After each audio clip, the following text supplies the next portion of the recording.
At the homeless kid who built the 250 Babi software empire. Mark Russell. Benioff wasn't supposed to become one of the most powerful CEOs in Silicon Valley. Born in San Francisco in 1964, his early childhood was marked by instability and hardship that would have broken most people.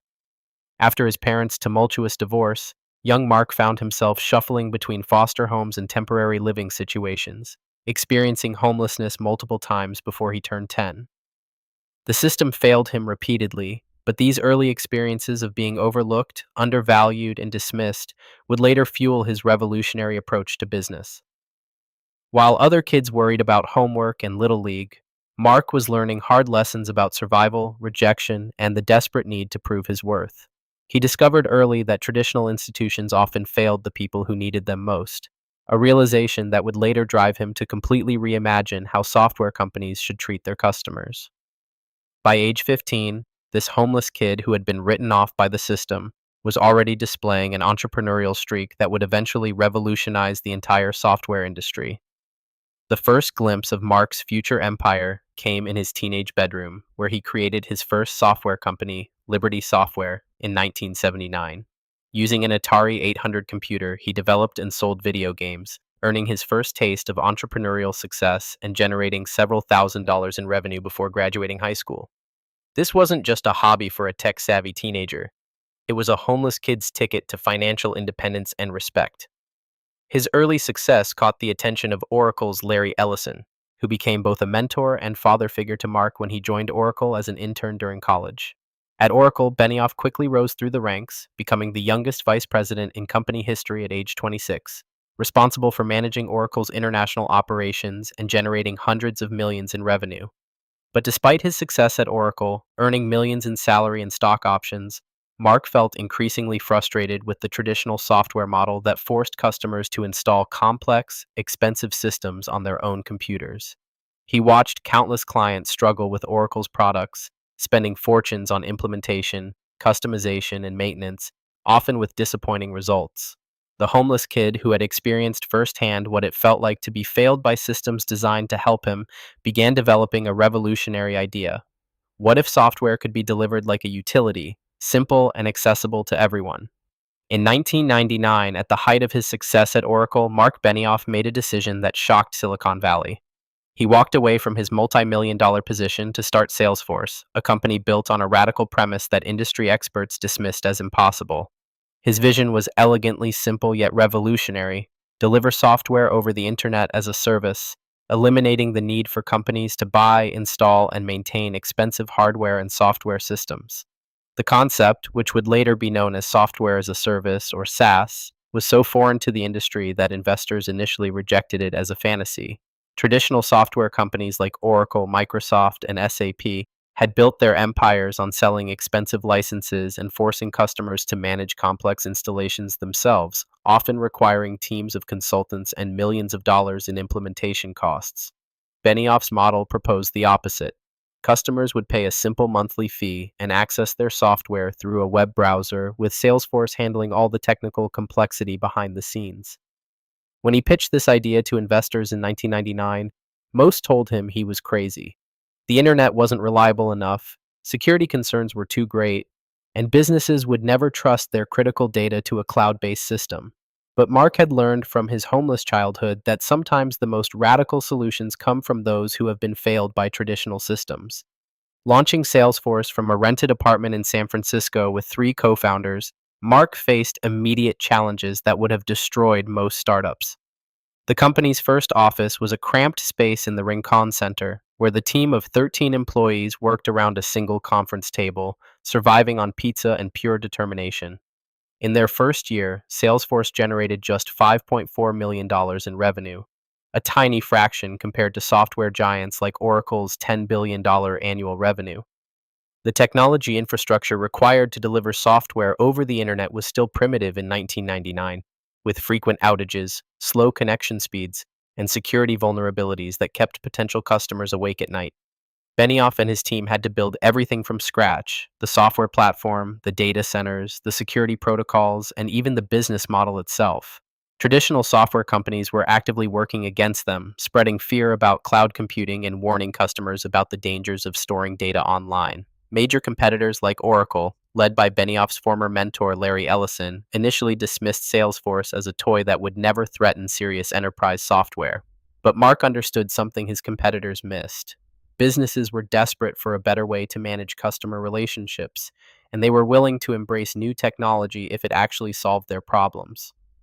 The breakthrough that would eventually build Salesforce into a $250 billion empire came from Mark's obsession with customer success, a concept that barely existed in the software industry of the early 2000s. While traditional software companies sold their products and essentially disappeared, leaving customers to figure out implementation and maintenance on their own, Benioff built Salesforce around the revolutionary idea that the company's success should be directly tied to their customers' success. This wasn't just marketing speak, it fundamentally changed how Salesforce operated at every level. The company pioneered the concept of customer success managers, dedicated employees whose job was to ensure clients achieved their goals using Salesforce software. They created Trailhead, a free online learning platform that has trained over 6 million people in Salesforce skills, turning customers into advocates and creating a massive ecosystem of trained users. By 2024, Salesforce had achieved a remarkable 90% customer retention rate, virtually unheard of in the software industry, because their business model only worked if customers succeeded. This approach generated incredible word of mouth marketing, with satisfied customers becoming Salesforce's best salespeople. The company's annual Dreamforce conference grew from a small gathering to one of the largest software conferences in the world, attracting over 170,000 attendees who come to learn, network, and celebrate their success with Salesforce products. Salesforce went public in 2004 with a market valuation of $1.1 billion, but Marc Benioff's real genius was in building an empire through strategic acquisitions that expanded the company's capabilities far beyond its original customer relationship management software. Between 2006 and 2024, Salesforce completed over 100 acquisitions worth more than $60 billion, each one carefully chosen to enhance their customers' success and expand their platform's capabilities. The $15.7 billion acquisition of Tableau in 2019 gave Salesforce powerful data visualization capabilities, while the $27.7 billion purchase of Slack in 2021 transformed the company into a comprehensive business communication platform. These weren't just financial transactions, they were strategic moves to create an integrated ecosystem where businesses could manage every aspect of customer relationships, from initial marketing contact through sales, service, and ongoing communication. Each acquisition was guided by Mark's fundamental question: does this help our customers be more successful?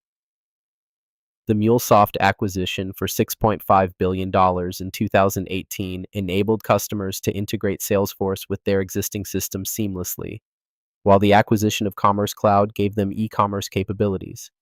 By 2024, Salesforce had evolved from a simple customer relationship management tool into a comprehensive platform that powered entire business operations for over 150,000 companies worldwide. The homeless kids' empire reached unprecedented heights as Salesforce became the world's largest customer relationship management platform, controlling over 20% of the global market and generating more than $34 billion in annual revenue by 2024. The company's success created massive wealth not just for Marc Benioff, whose net worth exceeded $10 billion, but for thousands of employees who received stock options and participated in the company's growth. Salesforce became the first cloud computing company to reach $10 billion in annual revenue, proving that Mark's revolutionary vision of software as a service wasn't just viable, but would become the dominant model for the entire industry.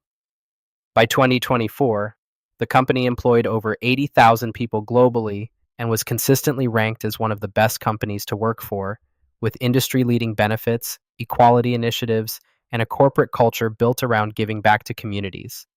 The Salesforce Tower in San Francisco became the tallest building in the city, a physical symbol of how far the homeless kid had come.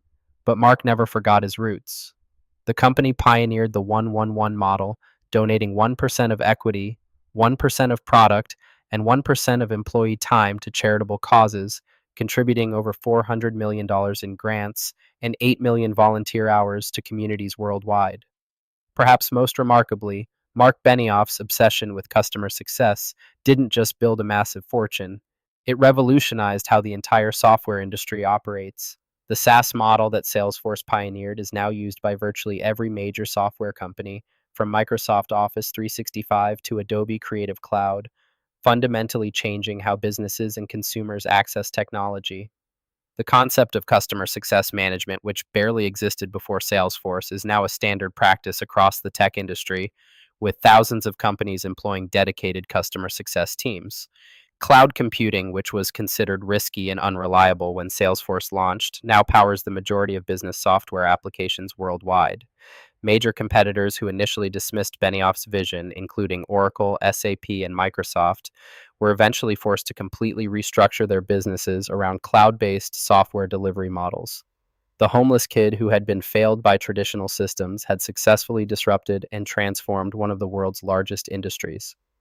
By 2024, the global SaaS market was worth over $300 billion annually, with Salesforce maintaining its position as the undisputed leader in customer relationship management and one of the most valuable software companies in the world.